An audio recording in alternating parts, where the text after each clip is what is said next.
Hey, good afternoon. Welcome to Taking Care of Business. We're going to have Brandon Newton, South Carolina House Representative District 4 with us today. And he's going to give us an update on what's going on in Columbia. We've been monitoring, tracking legislation since the beginning of the year, as we always do. And we're glad to have Mr. Newton with us today. Our show is made possible by our sponsors, Comporium Communications, Founders Federal Credit Union, Nutramax Laboratories, INSP Crossridge, MUSC Health, the Lancaster Medical Center, Oceana Gold, the Health Operation, and PCI Group.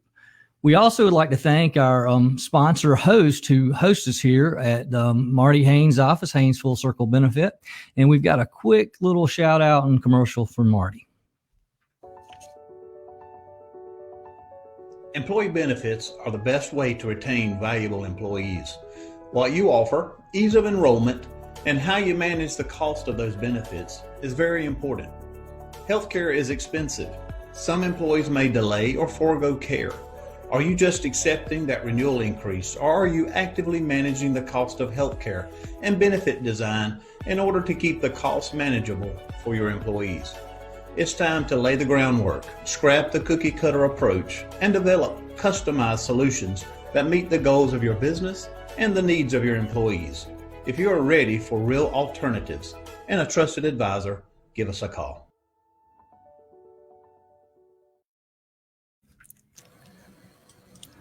Hey, Brandon, how are you? Good. How are you doing, Dean?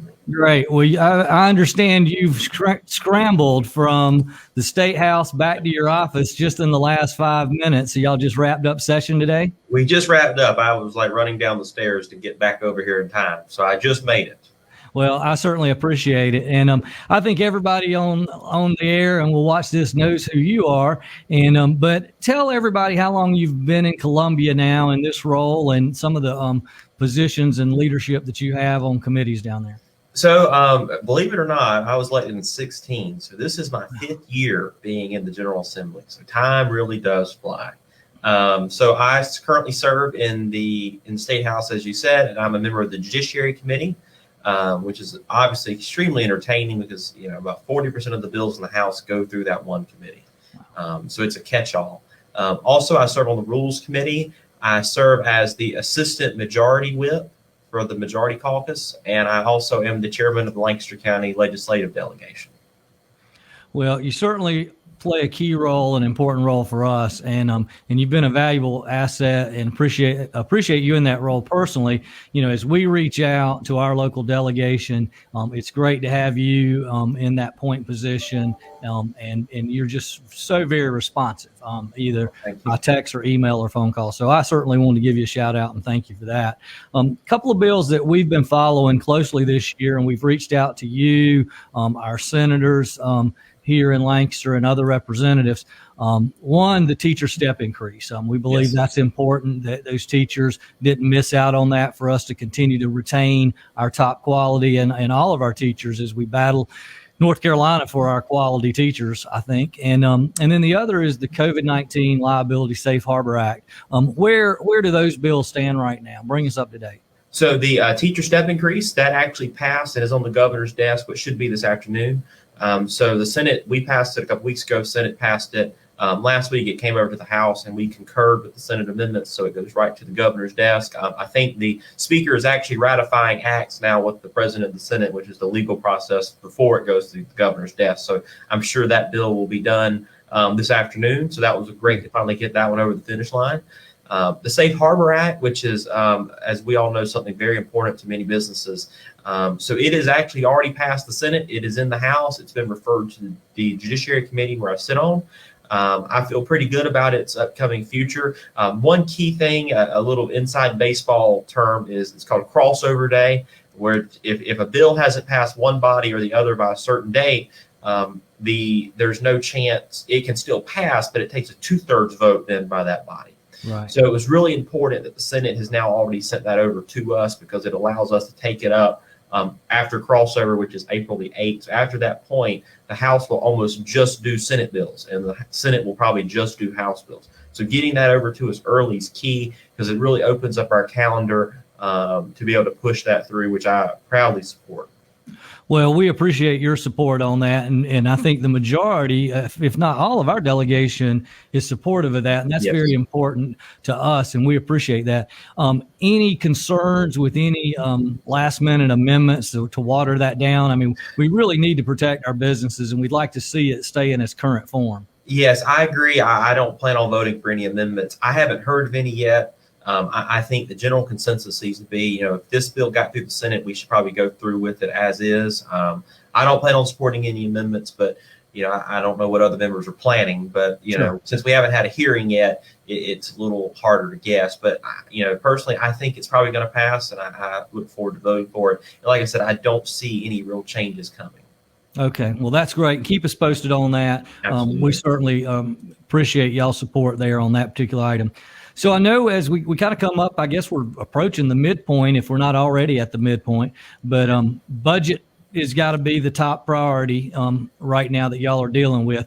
How do we look as a state? I know there's a lot of concern last year of where we may be, business is struggling, but I think we're a little better off than most people expected. Yeah, so it's actually one of the best news that we've had in the last couple of years, I think, is the fact that we went through what was a recession, 2 quarters of negative growth, and we did not have to cut any funding from our budget. Most states have had to just totally slash their budgets. So this year, we did a continuing resolution last year, froze spending as was. And so we're now preparing for the next year, which starts, of course, July 1 of this year. And our current estimate is that we have a surplus of $180 million of recurring revenue. We're one of very few states that have that. Right. And then a whole lot of money in non-recurring revenue, which is stuff you can use for capital expenses and things like that.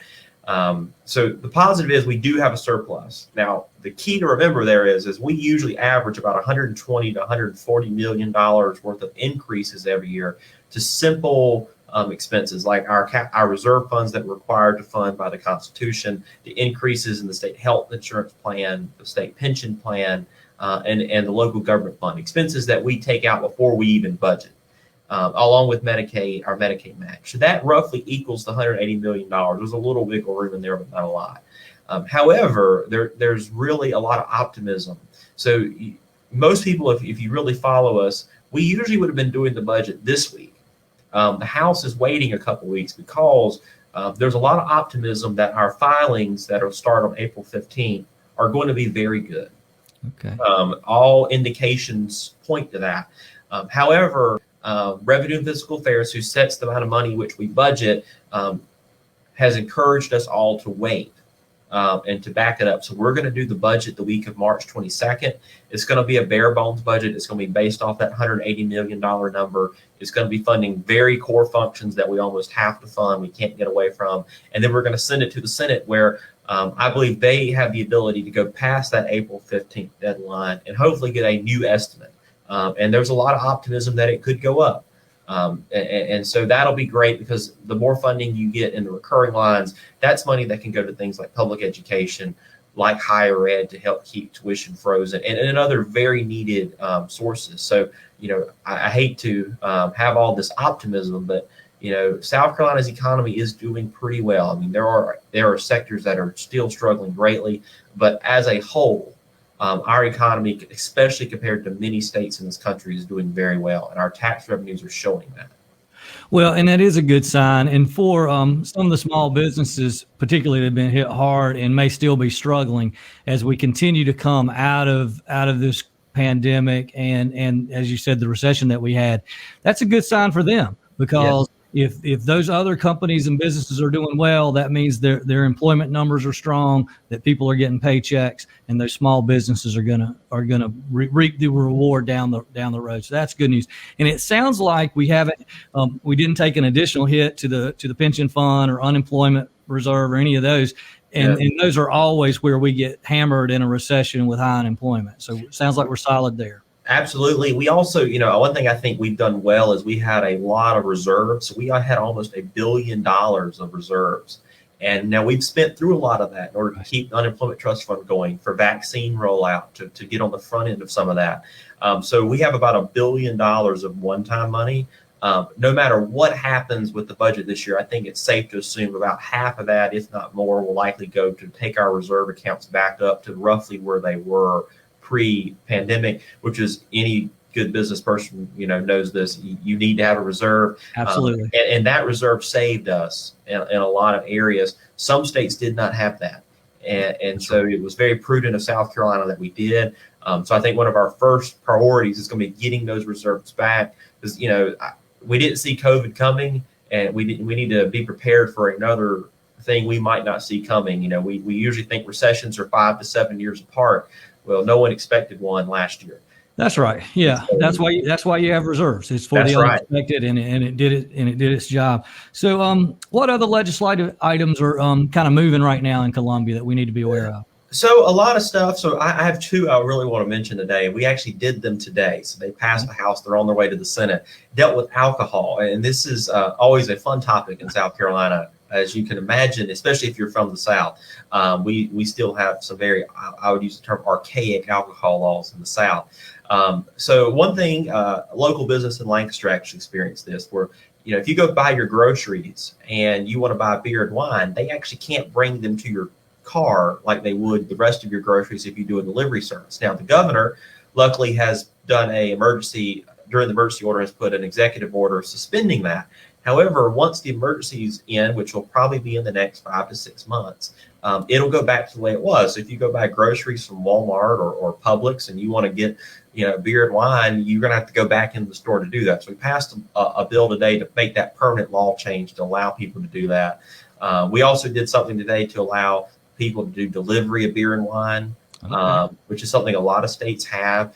It requires the person who's delivering to be 21 years old, or they have to keep a record of all their transactions. They have to keep, records of who they delivered it to. You can't leave it on the porch. You got to deliver it to a person with a photo ID to make sure they're 21. But some really good, legislation that I think exposed parts of our laws that maybe we had not been paying attention to, that COVID showed us that were kind of archaic and hadn't kept up with the technology of today. I mean, 20, 30 years ago, no one would imagine you'd have these small delivery services delivering food like they do. You also wouldn't have thought that everyone would be ordering their groceries online. I mean, this is such a rapid change in our technology. So those are bills I love talking about. So my other unofficial title is I'm the youngest legislator.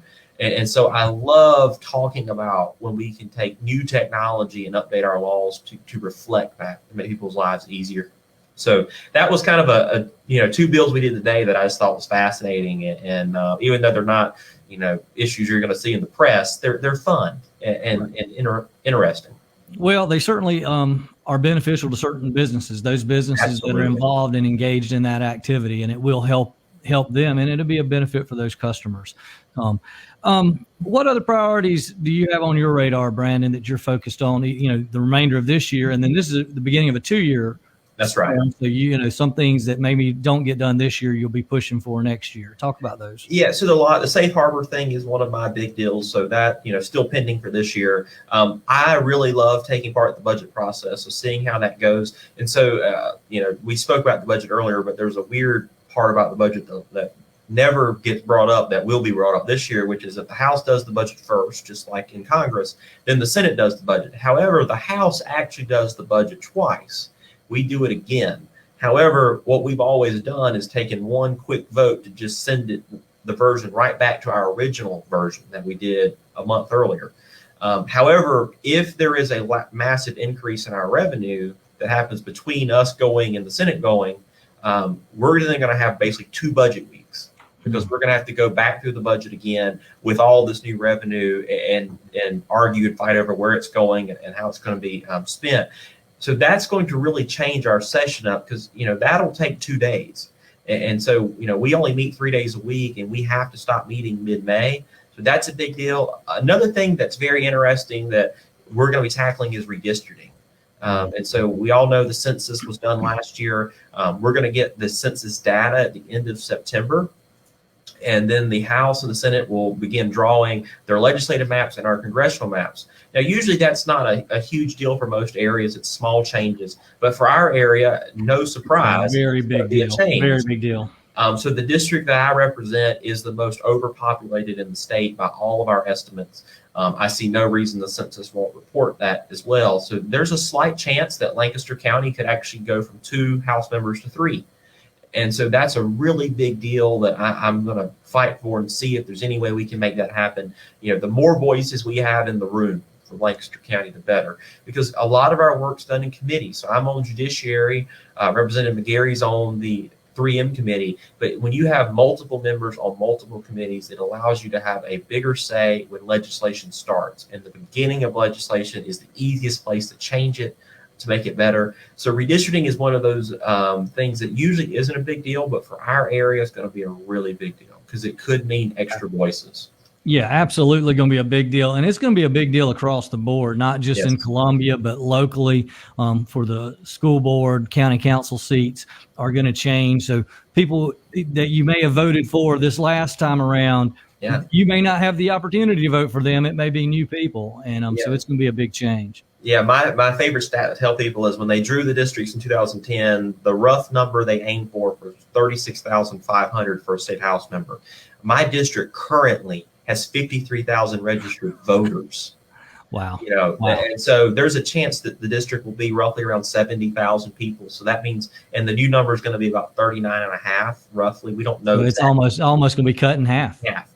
So that is a huge change. I mean, Right. That means roughly half people who I've been running and meeting and door knocking on will never get the chance to vote for me again.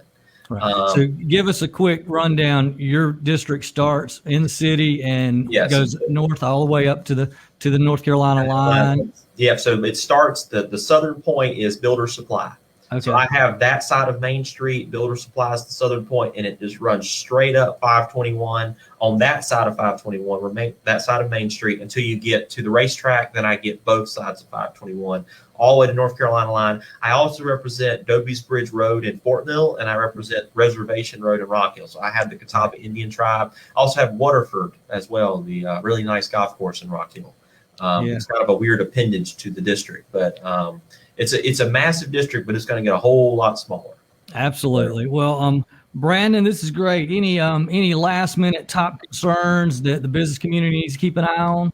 I think just watching the safe harbor stuff, making sure that, I think it's safe to assume your legislators are going to be all supportive, but if you have friends around the state, let them reach out to their legislator, talk to them how important it is. One of the arguments against it I've heard since last year has been, there's no way to prove where someone gets COVID from, so you don't really need this legislation because no one could prove it. Well, one, I don't agree with that necessarily, but even if that's true, then why not pass the bill? Because there's no reason to worry if that's the case. And I would contend that there's no business or no person or no individual out there that wants to go have a lawsuit and go to court. and Even prove if that. they're going to win, it's going to cost them time and money. And and that's not something that our small businesses need to worry about. Absolutely. So I would encourage you, reach out to your friends and family, especially business owners in other parts of the state, and tell them to call their legislator, their state house member, and express why they care about it. Look, I get hundreds of emails a week, lots of phone calls and postcards. I may get 10 total of all that from district. Those are the ones I read and call back and try to work on. So the best thing to do is get someone back home to call your representative. So I encourage you to do that. Good advice, Brandon. Thank you very much. I'm going to let you get on to it. I'm sure you got some other committee meetings to get to before you head back home to Lancaster here this evening. So Absolutely. see you walking in the neighborhood this afternoon. Absolutely. I'll see you there, Dean. All right, buddy. Take care.